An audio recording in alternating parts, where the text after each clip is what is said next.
Afganistán se convirtió el lunes en el país donde más soldados españoles han muerto en misión internacional desde que España comenzó a participar en operaciones fuera de nuestras fronteras. En los últimos 5 años se han producido 109 bajas de militares españoles en el exterior, 23 de ellas en suelo afgano. Germán Pérez y Stanley Mera son los últimos soldados que han pasado a formar parte de esa lista negra. Un ataque talibán acabó con sus vidas en Afganistán.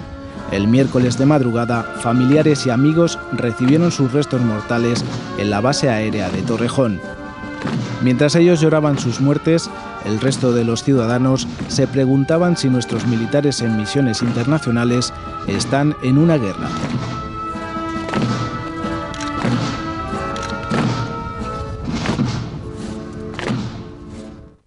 Alrededor de 2.700 militares españoles están destinados en las distintas misiones internacionales en las que participa España. Es el mayor número de tropas trabajando en el extranjero de nuestra historia.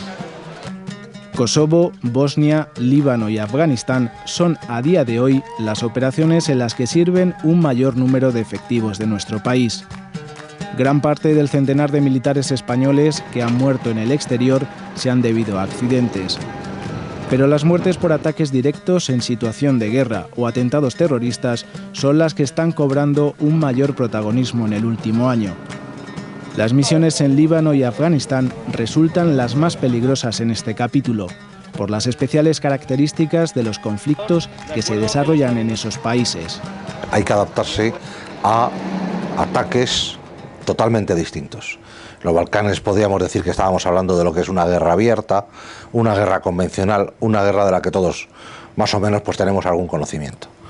La guerra en Oriente Medio, la guerra en estos países, tanto en Líbano, pues hay una mezcla de lucha armada urbana por un lado, guerra de guerrillas por otra, y lo que podríamos llamar guerra convencional por otra, que es la que menos se utiliza. ¿Por qué es la que menos se utiliza? Porque es la que menos efectividad tiene. La misión en Afganistán ha resultado la más trágica de las alrededor de 50 operaciones internacionales que nuestras Fuerzas Armadas han llevado a cabo en democracia, con un total de 23 muertos.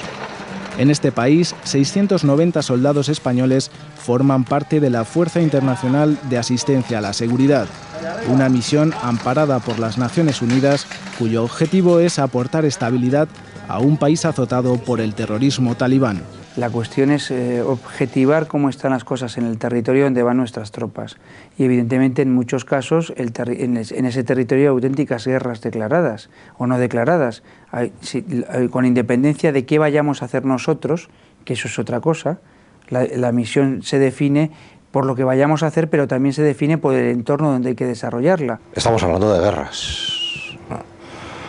Que el fin último sea el conseguir la paz, eso es evidente.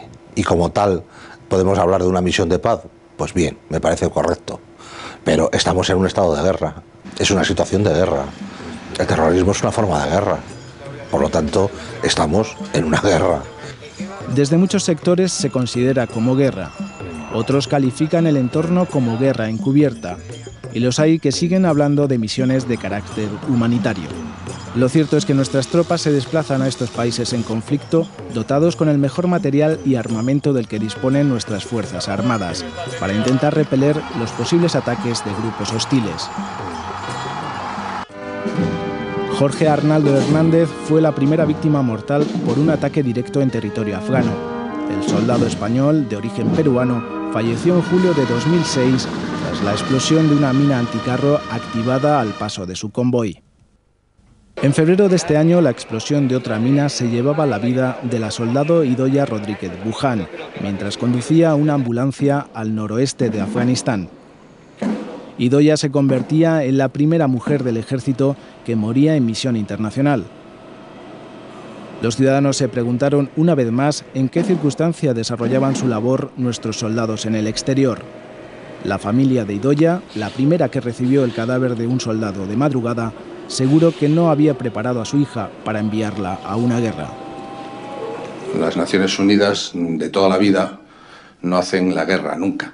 Las Naciones Unidas son una organización que reivindica la paz, la estabilidad y la seguridad y que afirma los derechos humanos en el mundo. Por lo tanto, no hace la guerra, no agrede a nadie.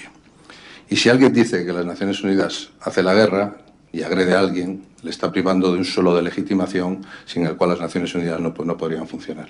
La primera cuestión sería que se reconozca realmente su papel y, por lo tanto, se transmita a la sociedad española lo que realmente se está haciendo allí. Eso es la primera petición, que se sepa lo que están haciendo, los riesgos que asumen, para lo que van y esas circunstancias que hablamos de conflicto armado y de confrontación real en la que están desarrollando su trabajo. Y nuestros soldados están en peligro y están en un lugar donde hay una guerra. Y a mí una de las cosas que me parece ciertamente indignante es que el señor Rodríguez Zapatero no diga que estamos en una guerra y poco menos que digan que estamos allí como si fuéramos ONGs. No, hombre, diga la verdad. Probablemente el señor Rodríguez Zapatero pues quiere que algunos olviden lo que hizo en su momento cuando estaban las tropas españolas en otro lugar, pero diga la verdad, si no pasa nada por decir la verdad. Yo he apoyado al señor Rodríguez Zapatero para que los soldados españoles estén en Afganistán y en el Líbano. Lo he apoyado con mi voto en el Congreso y por tanto no voy a decir ahora que voy a criticar al señor Rodríguez Zapatero porque están allí, pero sí tengo que decir que debe decir la verdad a los españoles. En el Líbano ha sido donde nuestras Fuerzas Armadas han recibido el golpe más duro en lo que llevamos de año. El pasado 24 de junio, un convoy de vehículos militares españoles sufrió un atentado mientras realizaba una patrulla en el sur del país. Los terroristas hicieron estallar un coche bomba al paso del segundo blindado. 6 soldados españoles murieron en el ataque, 3 de ellos de origen sudamericano. El vehículo que les transportaba, denominado BMR y destinado al transporte de tropas y labores de patrulla, no llevaba inhibidor de frecuencia, un dispositivo electrónico para evitar este tipo de ataques con bombas accionadas a distancia. Hoy esos dispositivos ya están instalados en los blindados de nuestras tropas en el exterior. España entró a formar parte de la Fuerza Provisional de Naciones Unidas en el Líbano el 8 de septiembre de 2006. El Consejo de Ministros dispuso entonces la participación de un máximo de 1.100 efectivos. Se trata, según el Gobierno, de una misión de pacificación en medio de grupos terroristas y de los intereses del narcotráfico. Yo comprendo que desde un punto de vista político, pues es muy difícil para un político, y sobre todo a medida que se van acercando unas elecciones, evidentemente el tener que decir que vamos a la guerra. Si a todos, a cada uno de nosotros nos dijeran que tenemos que ir a la guerra, que vamos a una guerra, pues a lo mejor no sabemos cómo pensaríamos, ¿no?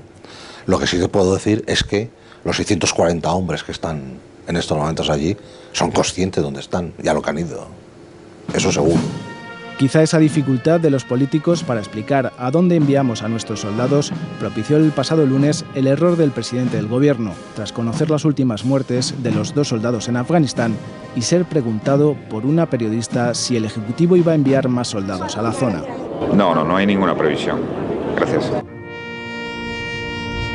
Un día después, mientras esperaba la llegada a Madrid de los cadáveres de los soldados Germán Pérez y Stanley Mera, los últimos militares españoles que han muerto en Afganistán, la Comisión de Defensa del Congreso de los Diputados aprobaba, con el único voto en contra de Izquierda Unida, el envío de 52 instructores militares más a Afganistán para adiestrar el Ejército Nacional Afgano en Herat.